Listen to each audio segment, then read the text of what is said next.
ডাঙৰীয়া, উপস্থিত থকা জিলা কংগ্ৰেছৰ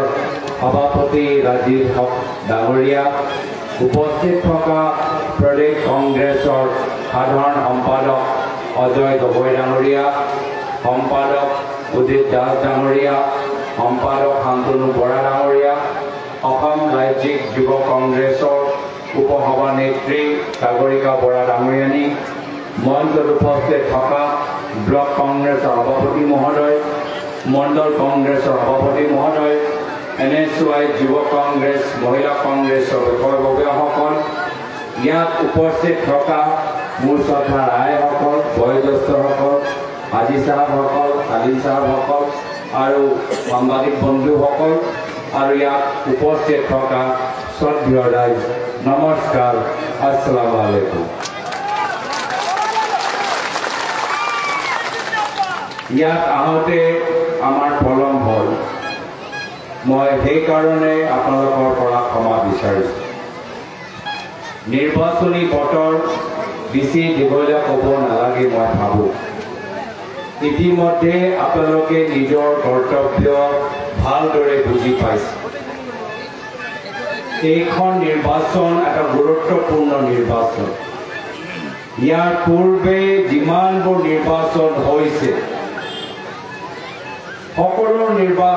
নিৰ্বাচনতকৈ আটাইতকৈ পৃথক বৰ্তমানৰ নিৰ্বাচন, কিয়নো এই নিৰ্বাচনৰ জৰিয়তে বিজেপি দলৰ উদ্দেশ্য সংবিধান সলনি কৰা। যদি ভাৰতীয় সংবিধান বিজেপি দলে সলনি কৰে, ভৱিষ্যত আমালোকৰ ভোটৰ অধিকাৰ সংকটত পৰিব পাৰে। ভাৰতীয় সংবিধানত লিখা আছে যে প্ৰত্যেক ভাৰতীয় নাগৰিকৰ সমান অধিকাৰ আছে। সেই হিন্দু হ'ব পাৰে, মুছলমান হ'ব পাৰে, খ্ৰীষ্টিয়ান হ'ব পাৰে, উত্তৰ ভাৰত হ'ব পাৰে, দক্ষিণ ভাৰত হ'ব পাৰে, সকলোৰ সমান অধিকাৰ। কিন্তু বিজেপি দল চবকে সমান চকুৰে নেদেখে। তেওঁলোকে সমাজৰ এটা বৰ্গ প্ৰথম শ্ৰেণীৰ নাগৰিকৰ মৰ্যাদা দিবলৈ বিচাৰে আৰু বেলেগ এটা বৰ্গ দ্বিতীয় শ্ৰেণীৰ নাগৰিক দিবলৈ বিচাৰে। আৰু সেইকাৰণে যদি বিজেপিৰ লগত যুঁজিব লাগে, তেতিয়া অহা 7 তাৰিখে আমি ধুবুৰী লোকসভা সমষ্টিৰ ৰাইজে বা বৰপেটা লোকসভা সমষ্টিৰ ৰাইজে হাতৰ চিনৰ ওপৰত ভোট দি আমি কংগ্ৰেছ দলটোৰ জয়যুক্ত কৰি ৰাখিব লাগে। কংগ্ৰেছ দল জিকিলেহে আমাৰ ল'ৰা ছোৱালীৰ ভৱিষ্যত আমি নিৰাপত্তা দিব পাৰিম। কংগ্ৰেছ দল জিকিলেহে সংবিধানৰ ভিতৰত যি অধিকাৰ আমাক দিয়া গৈছে সেই অধিকাৰবোৰ সুৰক্ষিত থাকিব। কংগ্ৰেছ দল জিকিলেহে ভৱিষ্যত আমি ভোট দিয়া অধিকাৰ আমি পাই থাকিম। সেইকাৰণে শ্ৰদ্ধেয় ৰাইজ, এই নিৰ্বাচন যথেষ্ট গুৰুত্বপূৰ্ণ আৰু আপোনালোকে ভালদৰে জানে যে বিজেপিৰ লগত যুঁজিবলৈ হ'লে আমি প্ৰথমে ধুবুৰী লোকসভা সমষ্টিৰ ভিতৰত AIUDF দলটোক পৰাজিত কৰিব লাগিব। আগতে মই ভাবিছিলো যে AIUDF বিজেপি দলৰ বি টিম, কিন্তু অলপ দিন আগতে মই নিজে অনুভৱ কৰিলো যে নহয়, মোৰ চিন্তাধাৰাটো মিছা। মই নিজে যোৰহাট লোকসভা সমষ্টিৰ ভিতৰত কংগ্ৰেছ দলৰ প্ৰাৰ্থী। ঈদৰ দিনত মই শিৱসাগৰলৈ গলো নামাজ পঢ়িবলৈ। নামাজ পঢ়াৰ পিছত হিমন্ত বিশ্ব শৰ্মা ডাঙৰীয়া মোকতো বেয়া পাবই, তো স্বাভাৱিক কথা। কিন্তু হিমন্ত বিশ্ব শৰ্মা ডাঙৰীয়াৰ পিছত লগে লগে মৌলানা আজমল চাহাবে যে ক'লে যে গৌৰৱ গগৈ নামাজ পঢ়িছে, হিন্দু মানুহে ভোট দিব নালাগে, তেতিয়াৰ পৰা মই গম পালো যে এই AIUDF বিজেপি দলৰ বি টিম নহয়, AIUDF বিজেপি দলে হয়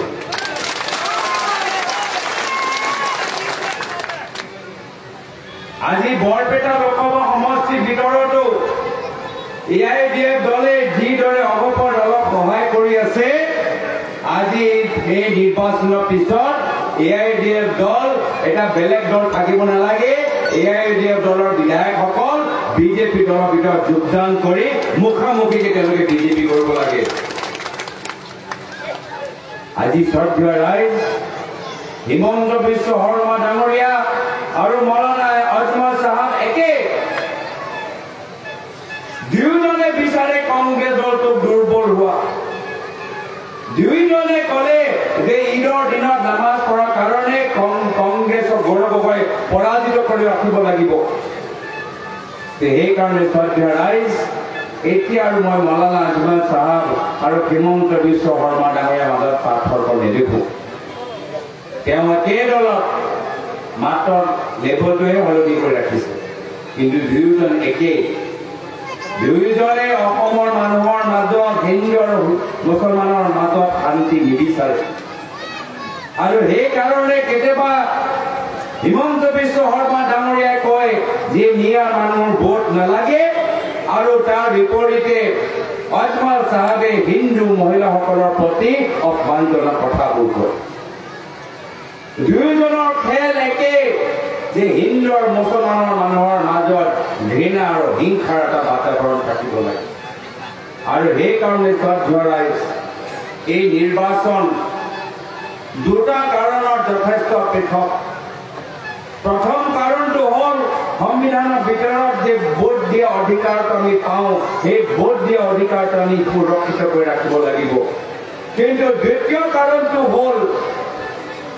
যে এই নিৰ্বাচনৰ জৰিয়তে আমি হিন্দু আৰু মুছলমানৰ মাজত শান্তি আৰু সম্প্ৰীতি জীয়াই ৰাখিবলৈ বিচাৰো আৰু সেইকাৰণে এইবাৰ 7 তাৰিখে আমি কংগ্ৰেছ দলটোক জিকাব লাগিব হাতৰ চিনত ভোট দি ধুবুৰী লোকসভা সমষ্টিত ৰকিবুল হুছেইন ডাঙৰীয়াক জিকাব লাগিব আৰু বৰপেটা লোকসভা সমষ্টিত দীপবায়ু ডাঙৰীয়াক জিকাব লাগিব শ্ৰদ্ধেয় ৰাইজ এই বিজেপি চৰকাৰৰ অহংকাৰৰ পৰা এতিয়া অসমৰ ৰাইজ যথেষ্ট ক্ষোভিত আৰু এতিয়া অসমীয়া ৰাইজে সিদ্ধান্ত লৈছে যে এই নিৰ্বাচনৰ জৰিয়তে নিজৰ ভোটৰ জৰিয়তে হিমন্ত বিশ্ব শৰ্মা ডাঙৰীয়াৰ অহংকাৰ তেওঁলোকে ভাঙিব আৰু সেইকাৰণে মই দেখা পালো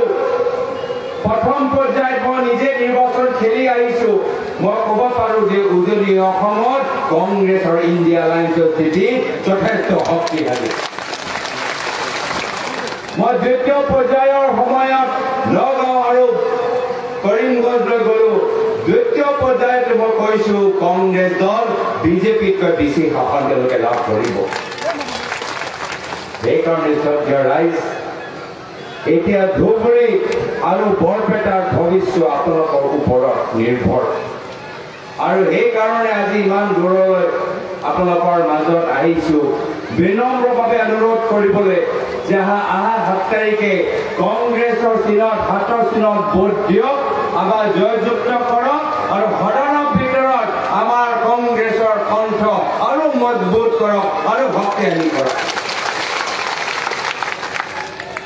আৰু আজি তাৰিখত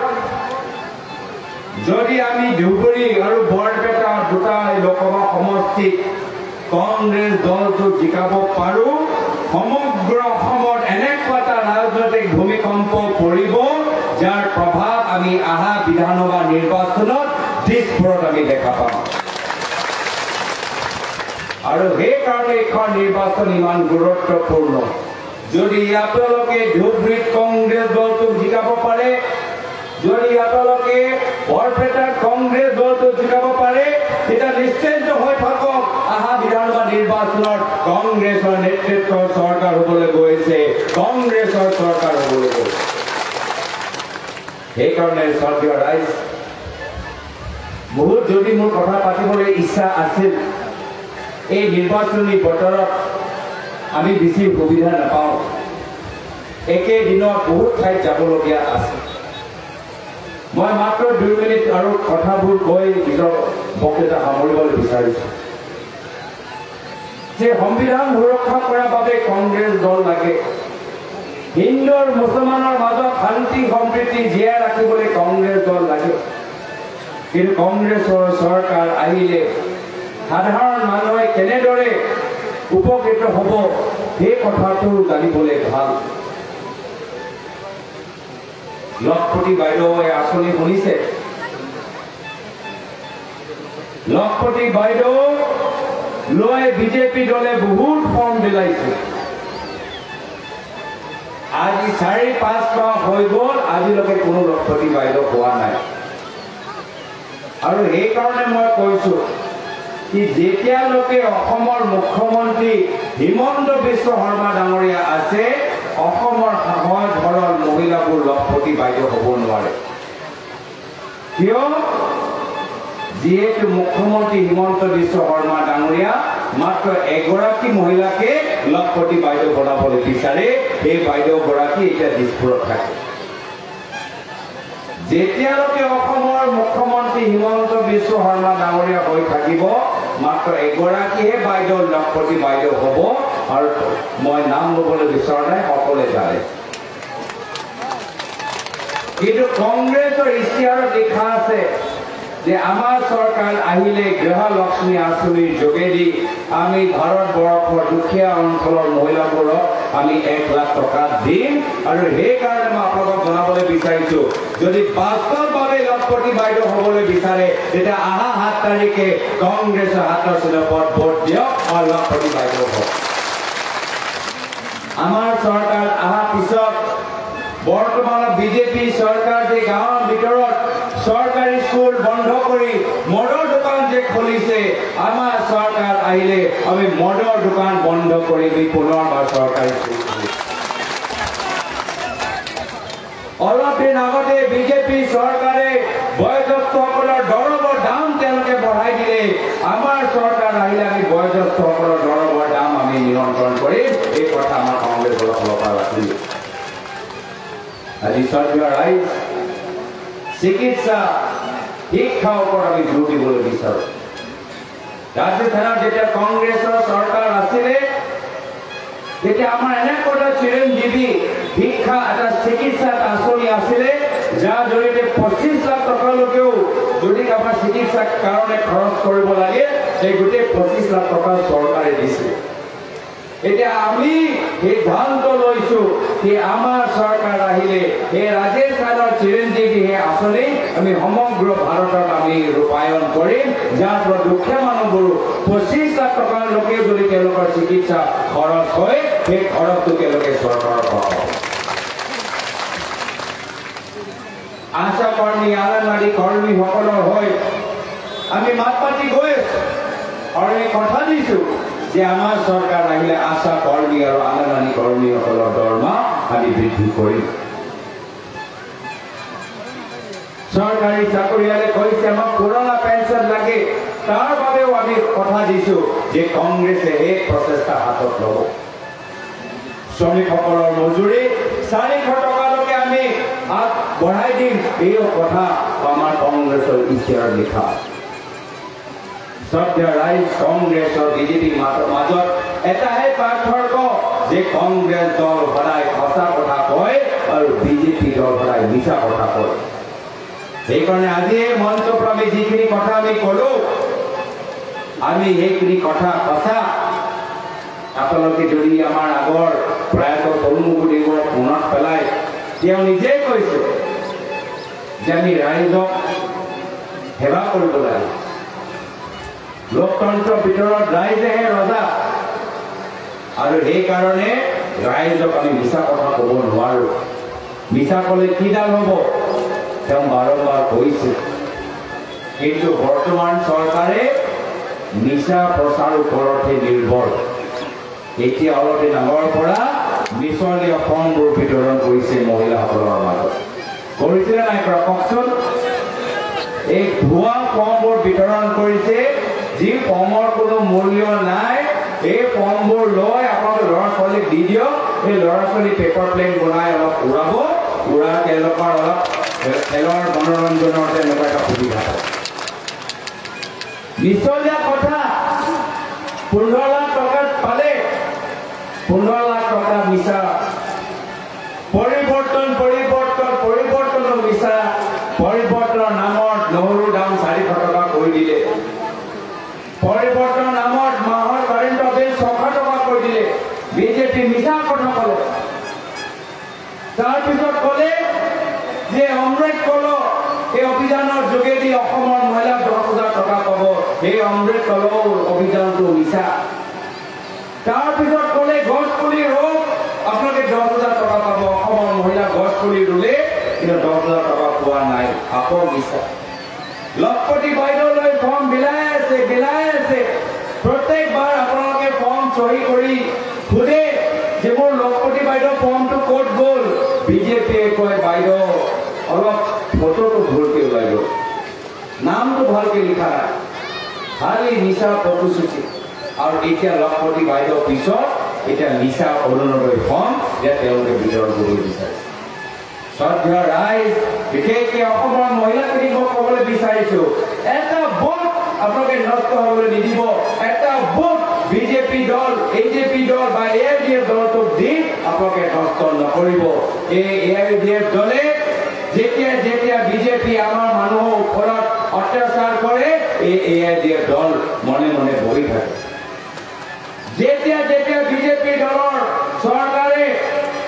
আমাৰ মানুহক অপমানিত কৰে তেতিয়া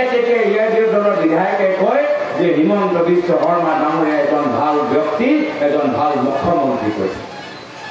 সেইকাৰণে আপোনালোকে এআইডিএফ দলৰ ওপৰত বিশ্বাস কৰিব নোৱাৰে না অগপ দলৰ ওপৰত বিশ্বাস কৰিব পাৰে তো মই আজি ইয়াত আহিছোঁ এটাই কথা ক'বলৈ কি যদি আপোনালোকে অহা 7 তাৰিখে 7 চিনপত ভোট দিয়ে তেতিয়া মই ভৱিষ্যত আকৌ আপোনালোকৰ মাজত আহি আমি বহলাই আমি এই অঞ্চলৰ উন্নয়নৰ ওপৰত আমি আলোচনা কৰিম কি কাম আৰু কৰিবলগীয়া আছে আমি সেইখিনি কথা আপোনালোকৰ পৰা জানিবলৈ বিচাৰিম যে ক'ত আমি স্কুল উন্নত কৰিব লাগে ক'ত আমাৰ মছজিদ ক'ত আমাৰ ঈদগাহ আমাৰ বাউণ্ডাৰী ৱাল আমাৰ প্ৰয়োজন আছে ক'ত আমাৰ ৰাস্তা প্ৰয়োজন আছে আমি গোটেইখিনি কথা আমি ভালদৰে আমি আলোচনা কৰিম কিন্তু আজি সময় নাটনি মই আপোনালোকক বিনম্ৰভাৱে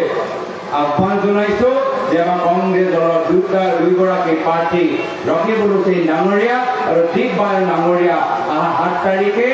7 চিনপত ভোট দি তেখেতৰ উজ্জ্বল ভৱিষ্যতৰ বাবে দোৱা কৰক আৰু কংগ্ৰেছৰ হাত মজবুত কৰি নিজৰ হাত আৰু তাকত আৰু মজবুত কৰক এইখিনিয়ে কথা কৈ মই ইয়াতে নিজৰ চমু দুএষাৰ সামৰিছোঁ ধন্যবাদ জয় হিন্দ জয় ভাৰত